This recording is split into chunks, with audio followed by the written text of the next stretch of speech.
வணக்கம். நம்மளுடைய முதல் காணொளியில அதியமான் நெடுமான் நஞ்சினுடைய அதியர்குலம் எப்படி உருவாச்சு, அவர் ஏன் வேளிர் அரசர்னு அழைக்கப்பட்டாரு, கடையேழு வள்ளல்கள்ல ஒருவரா அவர் போற்றப்பட்டதற்கான காரணம் என்னங்கறத விரிவாக பார்த்தோம். அந்த வீடியோ பார்க்காதவங்க இந்த வீடியோல டிஸ்கிரிப்ஷன்ல அதனோட லிங்க் கொடுத்திருக்கேன், அதை போய் பார்த்து தெரிஞ்சுக்கோங்க. நம்மளுடைய இந்த காணொளியில அதியமான் நெடுமான் நஞ்சிக்கும் ஔவையாருக்கும் இடையேயான நட்பு, மேலும் அவர்களுக்கிடையே நடந்த சில சுவாரஸ்ய நிகழ்வுகளை இந்த காணொளியில விரிவா பார்க்கலாம். தமிழர் தொன்மையிலிருந்து நான் உங்கள் ஜோஸ்பின் பிரான்சிஸ்.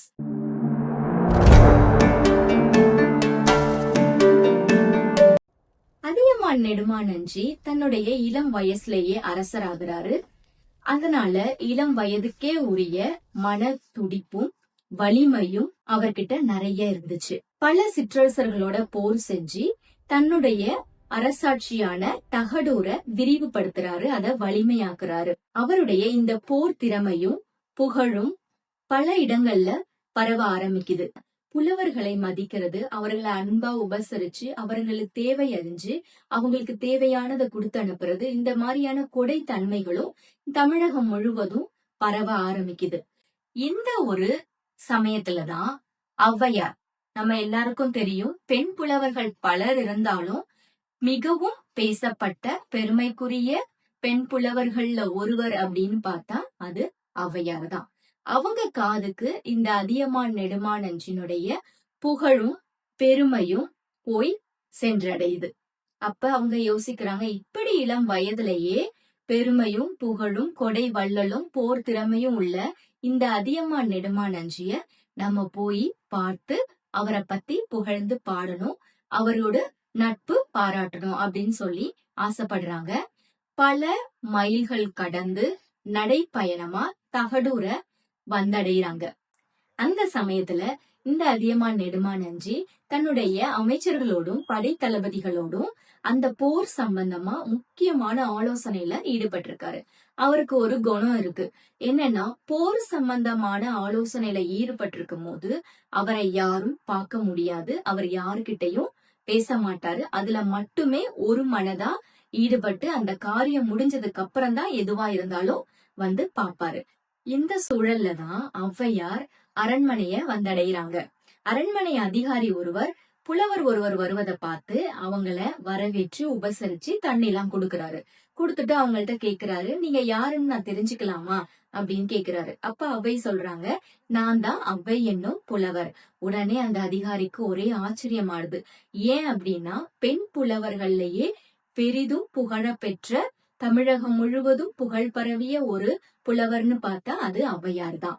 அப்படிப்பட்ட ஔவையார கேள்விப்படாத ஒருவரும் அந்த நேரத்துல இல்ல. அப்போ இந்த அதிகாரி அவங்களுடைய பெயரை கேட்ட உடனேயே அதனாலதான் ஆச்சரியத்துக்கு உள்ளானாரு.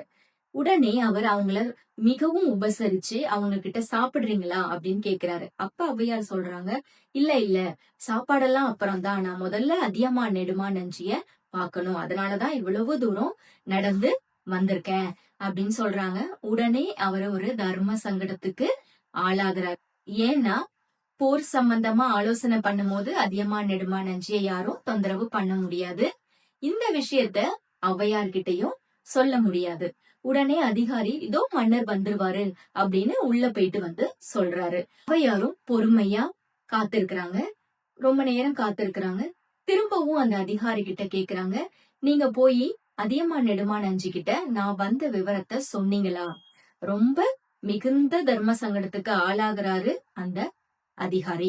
திரும்பவும் உள்ள போகிறாரு. வெளியே வந்து இதோ மன்னர் வந்துருவாரு அப்படிங்கிறாரு. இன்னும் கொஞ்ச நேரத்துல அவரால் ஒன்னும் சொல்ல முடியல. உடனே உள்ள போனவரு வெளியே வரவே இல்ல.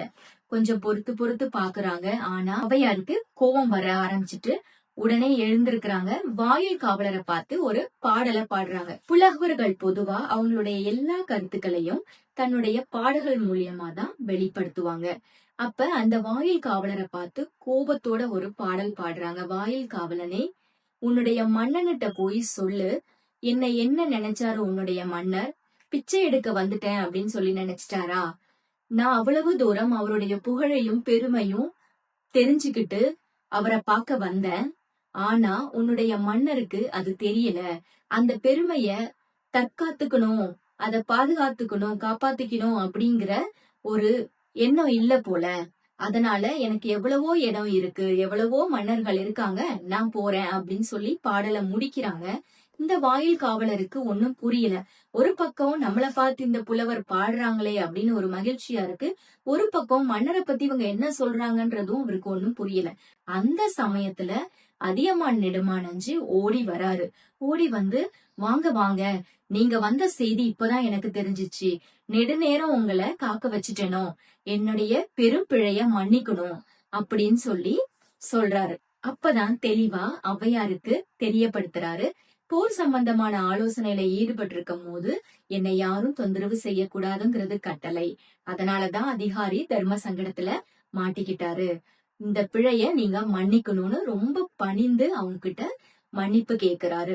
இந்த ஒரு பணிவை பார்த்த உடனே இந்த ஔவையார் மனம் மகிழ ஆரம்பிக்கிறாங்க.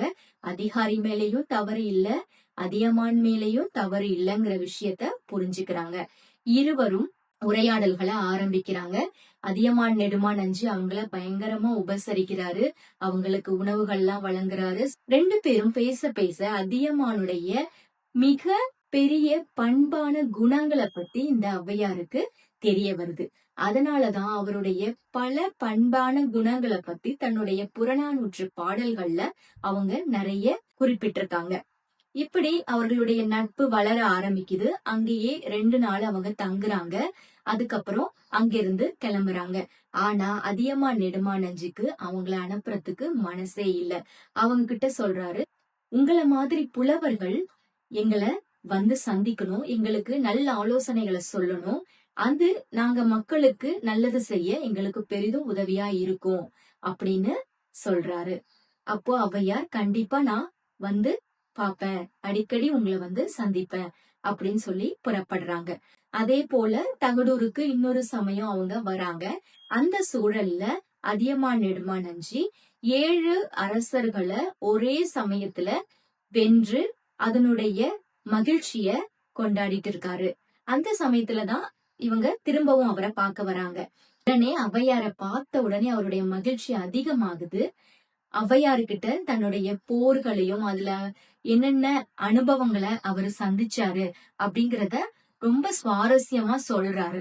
அப்ப ஔவையார் இதெல்லாம் கேட்டு அத பாடல்களா அமைக்கிறாங்க. இப்பயும் அதனுடைய பாடல்களை நம்ம படிக்கும் போது அவங்க அந்த போர் முனையில நின்னு அவரை பார்த்து அதை எழுதின மாதிரியே இருக்கும். அதுல ஒரு பாடலை நான் டிஸ்கிரிப்ஷன்ல கொடுக்கறேன், விருப்பப்படுறவங்க அத பாருங்க. இப்படி அவர்களுடைய நட்பு நல்ல உறுதியாகுது. அதியமான் ஔவையார்கிட்ட சொல்றாரு, இப்படி நீங்க என்ன நிறைய புகழ்ந்து பாடுறீங்க, அந்த பாடல்கள் என்னை பத்தி புகழும் போது எனக்கு கொஞ்சம் நாணமா இருக்கு, அதாவது வெட்கமா இருக்கு.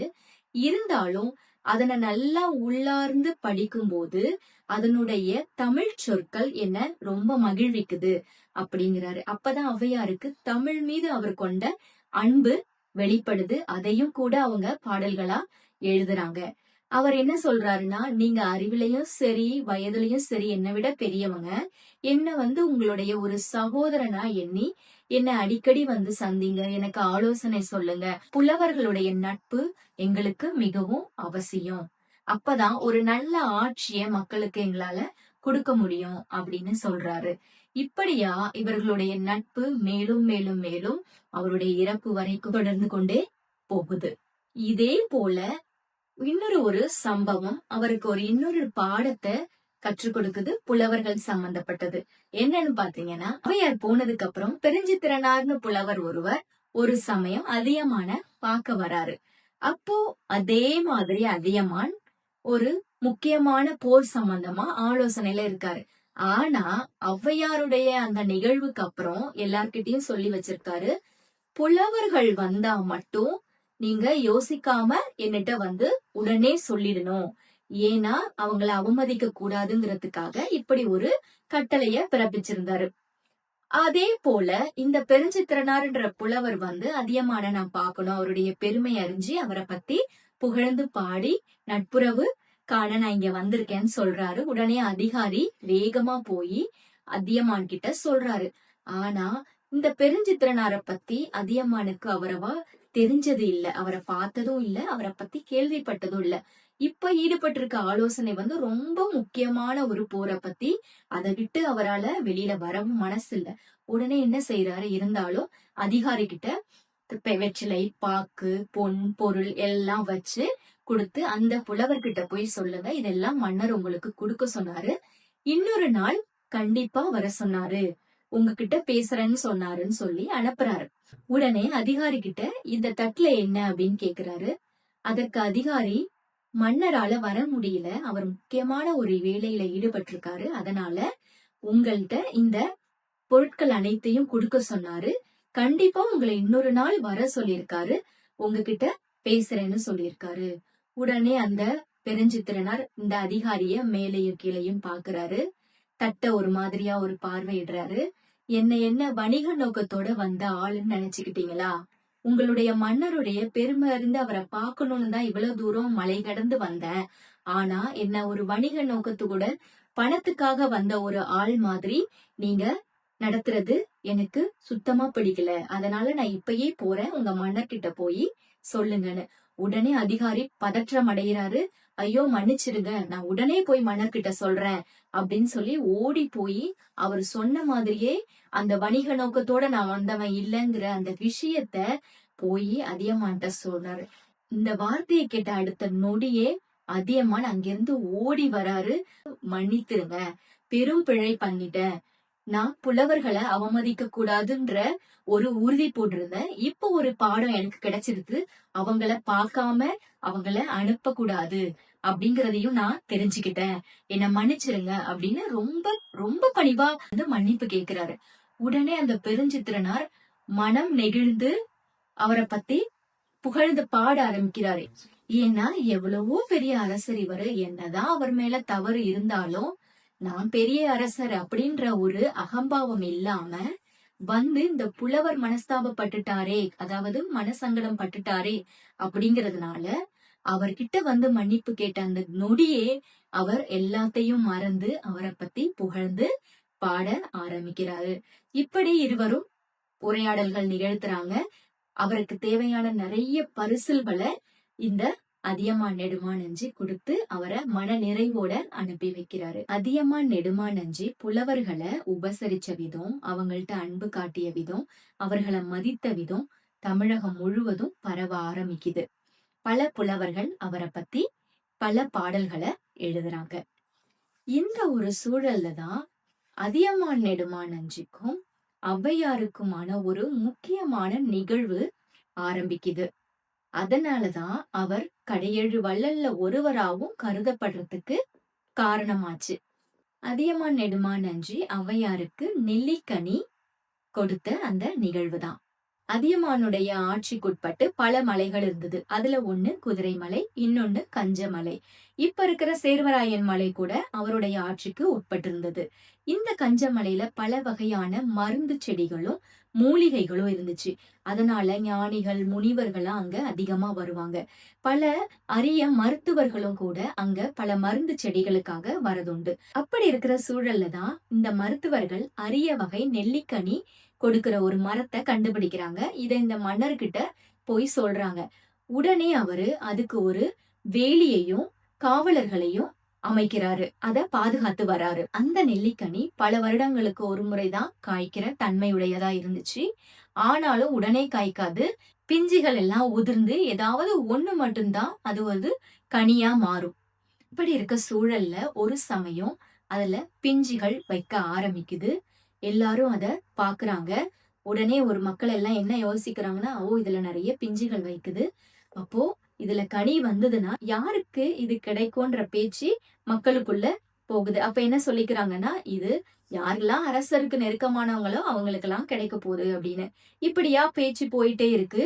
அந்த மரத்திலயும் பிஞ்சுகள் வருது, கீழே விழுது, ஒன்னும் காய்க்கல. அரசரும் அப்பப்ப வந்து பாத்துட்டு போறாரு. அவருக்குள்ள என்ன நினைச்சுக்கிறாருன்னா, யாருக்கு கடவுளுடைய அருள் இருக்கோ அவங்களுக்கு இந்த நெல்லிக்கனி கிடைக்கும். ஏன்னா நெல்லிக்கனியை சாப்பிடும் போது நீண்ட ஆயுள் தரும் அப்படிங்கிறது அந்த மருத்துவர்களுடைய அறிக்கையா இருந்துச்சு. அதனால இப்படி ஒரு சிந்தனை எல்லாருக்குள்ள இருந்துச்சு. இப்படியே நாட்கள் போயிட்டே இருக்கு. எல்லா பிஞ்சுகளும் உதிர்ந்து உதிர்ந்து கடைசியா ஒரே ஒரு பிஞ்சு மட்டும் காயா கனியாவும் மாற ஆரம்பிக்குது. அப்போ மக்கள் எல்லாரும் பாக்குறாங்க. நெறைய இருந்தாதான் பிரச்சனை. இப்போ ஒரே ஒரு காய் தான் மிஞ்சிருக்கு. அது கனியா மாறி இருக்கு. பிரச்சனையே இல்ல. அரசருக்கே அத குடுக்கணும் அப்படின்னு மக்கள் எல்லாம் சிந்திக்கிறாங்க. அதே மாரி பெரியவங்கள்ட்டயும் பேசுறாங்க. எல்லாரும் சேர்ந்து அரசர்கிட்ட "ஒண்ணு தானே இருக்கு. நீங்க சாப்பிடுங்க. நீங்க சாப்பிடுறது தான் நல்லது" அப்படின்னு சொல்றாங்க. அரசரும் ஒத்துக்கிறாரு. உடனே அதுக்கு ஒரு நல்ல நாள் பாக்குறாங்க. அரண்மனையில எல்லாரும் கூடி வராங்க. அதியமான் நெடுமான் அஞ்சியும் அதற்கு தயாராகிறாரு. அதியமான் ஒரு இடத்துல அமர்றாரு. ஒரு பெண் கையில தட்டு கொடுத்து அதுல நெல்லிக்கனிய வச்சு அதியமான் கிட்ட சாப்பிடுறதுக்கு பெரியவர்கள் குடுத்து அனுப்புறாங்க. அதியமானும் அந்த நெல்லிக்கனியை எடுத்து சாப்பிட போறாரு. அந்த சமயத்துல தான் ஔவையாரு அரண்மனைய வந்தடையறாங்க. நேரா அதியமான் இருக்கிற இடத்துக்கு அருகில அவங்க வந்து நிக்கிறாங்க. முன்னாடி மாதிரி கிடையாது. இவங்க 2 பேரும் நெருங்கிய நண்பர்கள். அதனால அரண்மனைக்குள்ள வரதுக்கு ஔவையாருக்கு எந்த தடையும் கிடையாது. உடனே அதியமான் ஔவையார பார்த்துட்டு எழுந்து வந்து அவங்கள வரவேற்கிறாரு. "ரொம்ப வேர்த்து வந்திருக்கீங்க போல இருக்கு. ரொம்ப சோர்வா தெரியிறீங்க. அதனால நீங்க உடனே தண்ணி குடிங்க. உட்காருங்க" அப்படின்னு சொல்லி அவங்கள உபசரிக்கிறாரு. அப்ப அவங்க தண்ணி குடிச்சிட்டு அந்த பெண் ஏந்தி இருக்கிற தட்ட பாக்குறாங்க. அதுல நெல்லிக்கனி இருக்குது. "ஓ! அது நெல்லிக்கனியா? நான் வர வழியில என்னுடைய தாகத்த தீர்த்துக்கலாம்னு சொல்லிட்டு எல்லா இடத்துலயும் நெல்லிக்கனி இருக்கான்னு பார்த்தேன். எங்கேயுமே எனக்கு கிடைக்கல. அதனால நான் வேற வழி இல்லாம நான் இங்க வந்து தண்ணி குடிச்சுக்கலான்னு வந்துட்டேன்" அப்படின்னு சொல்றாங்க. உடனே மன்னர் அதியமான் எதையும் யோசிக்காம அந்த நெல்லிக்கனிய எடுத்து, "இந்தாங்க நீங்க சாப்பிடுங்கன்னு" சொல்றாரு. அவங்களும் வாயில போட்டு சாப்பிடுறாங்க. அத பார்த்த மக்களுக்கும், பெரியவங்களுக்கும், அங்க சுத்தி இருந்த அதிகாரிகள், அமைச்சர்களுக்கும் பயங்கர கோவம் வருது. என்ன சொல்றதுன்னு தெரியல. ஒருத்தவங்க ஒண்ணு ஒண்ணு முணுக ஆரம்பிக்கிறாங்க. கைக்கு எட்டுனது வாய்க்கு எட்டாததுங்கிறது இதுதான் போலங்கிறது ஒரு சில பேர் பேசுறாங்க. ஒரு சில பேர் இந்த மூதாட்டி இந்த நேரம் தான் இங்க வரணுமா அப்படின்னு முணுக ஆரம்பிக்கிறாங்க. ஔவையார் அந்த நெல்லிக்கனிய சாப்பிட்டுட்டு, "இது என்ன ஒரு மிகவும் சுவையா இருக்கு. இத மாரி நான் எங்கேயும் சாப்பிட்டதில்லையே. ஒரு அற்புத கனி மாரி எல்லாம் இருக்கு" அப்படின்னு சொல்றாங்க. உடனே பெரியவர் ஒருவர், "ஆமா, அது அற்புத கனிதான். அது மன்னருக்காக நாங்க வச்சிருந்தது. எப்பயோ வருடத்துக்கு ஒரு முறை காய்க்கிற அந்த காய நாங்க மன்னருக்காக வச்சிருந்தோம். நீங்க வந்து உடனே சாப்பிட்டுட்டீங்க அத" அப்படின்னு ரொம்ப கோவமா பேசுறாரு. கேட்ட உடனே ஔவையார் மனம் வருந்துறாங்க. "ஐயையோ! நான் பெரிய பிழை செஞ்சுட்டேன். பெரிய தவறு பண்ணிட்டேன். இத யாராலயும் மன்னிக்க முடியாது. மன்னர் சாப்பிட வேண்டிய அந்த அரிய நெல்லிக்கனிய நான் சாப்பிட்டுட்டேனே! என்னட்ட நீங்க சொல்லியிருக்க கூடாதா?" அப்படின்னு சொல்லி அதியமான் கிட்ட கேக்குறாங்க. ஆனா அதியமான் சொல்றாரு, "இதனால ஒரு பிழையும் கிடையாது. இதை சாப்பிடுற பாக்கியம் உங்களுக்கு மட்டும் தான் இருந்திருக்கு. அதனால தான் நீங்க சாப்பிட்டுருக்கீங்க. நான் சாப்பிடுறதுனால ஒண்ணும் பெருசா ஆயிட போறதில்ல. நாட்ட நான் பாத்துக்க முடியும். ஆனா நெறைய போர்கள் தான் வரும். ஆனா நீங்க சாப்பிடுறதுனால இந்த தமிழ் வளரும். அதனால பல நன்மைகள் உண்டாகும்" அப்படின்னு சொல்லி ரொம்ப சகஜமா சொல்றாரு. ஆனா ஔவையாரால அத ஏத்துக்கவே முடியல. திரும்பவும் பெரிய பிழை பண்ணிட்டனோன்னு மனம் வருந்துறாங்க. அப்போ சொல்றாரு அதியமான் நெடுமானஞ்சி, "இதுல வருத்தப்படுறதுக்கு ஒரு விஷயமும் இல்ல. மரம் இன்னமும் இருக்கு. இன்னமும் கனி காய்க்கும். அதனால எனக்கு அத சாப்பிடணும்ன்ற பாக்கியம் இருக்கிறப்ப நான் சாப்பிடுவேன்" அப்படின்னு சொல்லி அத ஒரு எளிமையா சொல்றாரு. அது எல்லாருக்கும் ஒரு பெரிய ஆச்சரியத்த குடுக்குது. என்னடா அரிய வகை நெல்லிக்கனி, ஆயுள் தரக்கூடியது, எல்லாரும் எதிர்பார்த்த ஒரு விஷயம். அத இவ்வளவு சுலபமா ஒரு மன்னர் ஒரு புலவர்கிட்ட தூக்கி குடுக்குறாரு. அதுவும் தமிழ் வாழும் புலவர் வாழ்ந்தா நல்லதுன்னு குடுக்குறாரு. இப்படிப்பட்ட குணம் யாருக்கும் வருமா? அப்படின்னு ரொம்ப ஆச்சரியமா அங்க இருக்கிற எல்லாரும் பேசிக்கிறாங்க. ஔவையாரால இந்த நிகழ்ச்சிய மறக்கவே முடியல. அதனாலதான் கடையெழு வள்ளல்கள்ல ஒருவரா இவருடைய பெயர் போற்றப்பட்டது. இந்த ஒரு நிகழ்வு தமிழகம் முழுவதும் பரவ ஆரம்பிக்குது.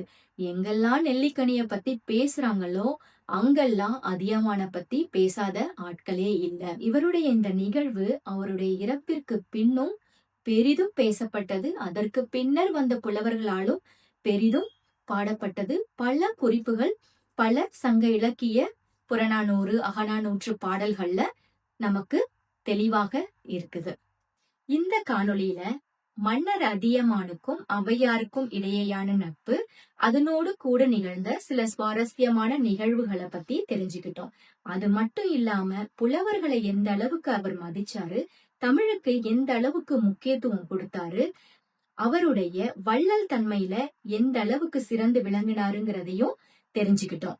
அதியமான் நெடுமான் அஞ்சியினுடைய நிகழ்வுகள் நமக்கு சொல்லித்தர பாடம் என்ன அப்படின்னு பாத்தீங்கன்னா, அவருடைய பணிவு, தன்னடக்கம், தாழ்ச்சி போன்ற நற்குணங்கள் தான். இந்த நற்குணங்களை நம்மள சுத்தி இருக்கிறவங்கள்ட்டையும், நமக்கு தெரிஞ்சவங்கள்ட்டையும், தெரியாதவங்கள்ட்டையும் நம்ம வெளிப்படுத்துறோமா அப்படிங்கறது தான் நம்ம யோசிக்கணும். மன்னர் அதியமான் நெடுமான் அஞ்ச ஒரு முன்மாதிரியா எடுத்துக்கணும். இந்த காணொளி உங்களுக்கு பிடிச்சிருந்ததுன்னா லைக் பண்ணுங்க, ஷேர் பண்ணுங்க, சப்ஸ்கிரைப் பண்ணுங்க. கருத்துக்கள் இருந்தா மறக்காம கமெண்ட் செக்ஷன்ல பதிவு பண்ணுங்க. நம்மளுடைய அடுத்த காணொளியில மன்னர் அதியமான் நெடுமான் அஞ்சினுடைய வீரத்தை பத்தி விரிவா பேசுவோம். அதுலயும் முக்கியமா கோவிலூர் போர் தான் சிறப்பு மிக்கது. அதையும் பார்ப்போம். வணக்கம்.